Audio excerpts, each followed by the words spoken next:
I'd like to thank the chairwoman of Anna State Chapter for inviting me to this event and for giving me the privilege to attain what she calls the element of confidence, which as a writer, as a young writer, I really need.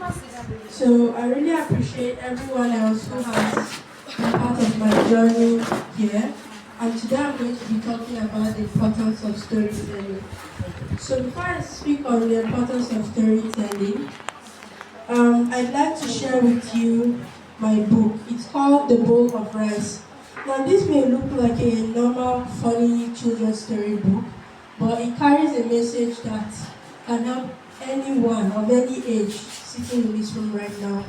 And I'll just read a page from the book and I'll read the moral so that we can get a little message, we can get an idea of what the book is about.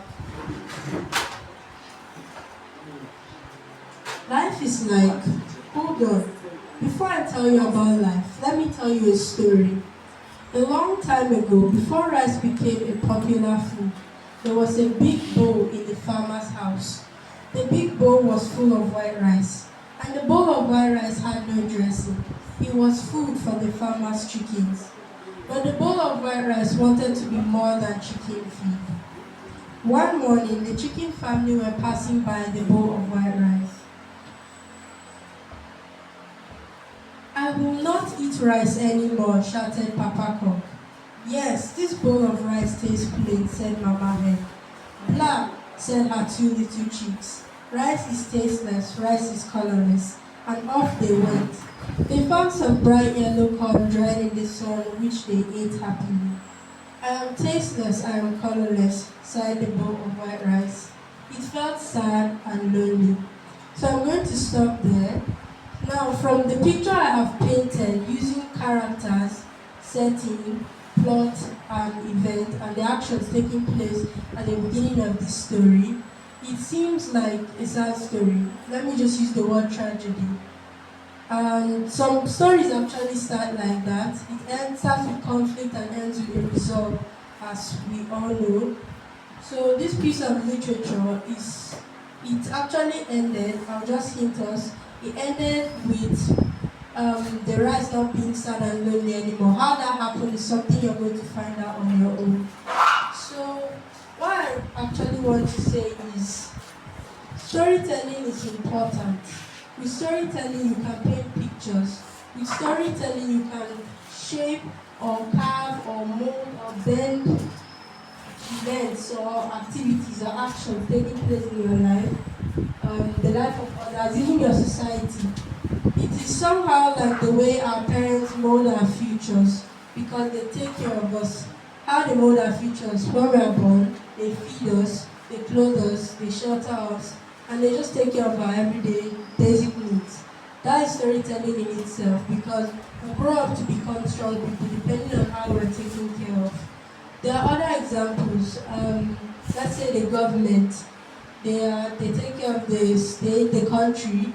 They mold it into what it is to become. If there's good infrastructure, there will be a good country, and things like that. But now, I am here with this story to tell us that we don't even have to wait for government or even our parents. Not that I'm pushing those authorities aside. They are there to help us. But we don't have to wait for them to shape, carve, mold, or bend our future or what our stories are going to be. Because we have that power. We have that creative power. And I'm grateful to Anna, as they have said on this beautiful frame here, we are creative nurturers. So you're here to help us nurture our creativity so that we can build our power of storytelling. And if we do that, we'll be able to shape our lives and the lives of others around us.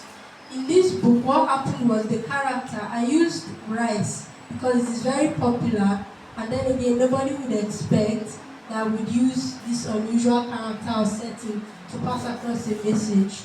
It's not very understandable at first unless you are very unless it is actually explained to you. But the simple moral is very simple. The simple moral is whether you are nobody today or you are not doing well or nothing is actually going well in your life or you are just very normal or ordinary. You may meet people, you may go through certain events, and you never know where you can find yourself tomorrow. That is just the basic moral of this story. So, rice, I use rice as the character here. Rice can also be in the country of Nigeria. Rice can be anybody sitting in this room. It can be an individual or a state. I use rice as a person, an ordinary, suffering person who, after going through all the things he went through, sadness and loneliness and misery, it met people, interacted the way we just did in the room over there, and at some point it became famous and popular, and now there's nobody in this room that has said they have not eaten rice. So it's fictional, but it's passing across the message, and I hope everyone can understand it and use it, because that's what the power of storytelling is supposed to do. It is supposed to teach you that your life is literally in your hands. It's not a saying of, oh, my life is in this person's hand, my life is in my your life is actually in your hands. Like, if you take a physical pen, it's possible for somebody to take a physical pen and actually rewrite your destiny.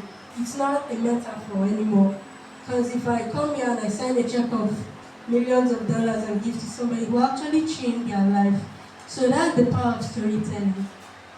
We are the power of storytelling, and we have to groom it, we have to grow it, because if we are to be the leaders of tomorrow, we have to have something more than money and fame to help us build our country, build our lives, and all the other things. So I'm grateful for this little starting point that is going on here in Benue, and I hope that bigger things will happen to help us nurture our creativity. And I'm grateful to everyone who is here today to help grow that dream. And may God bless us all on our journey. Thank you very much.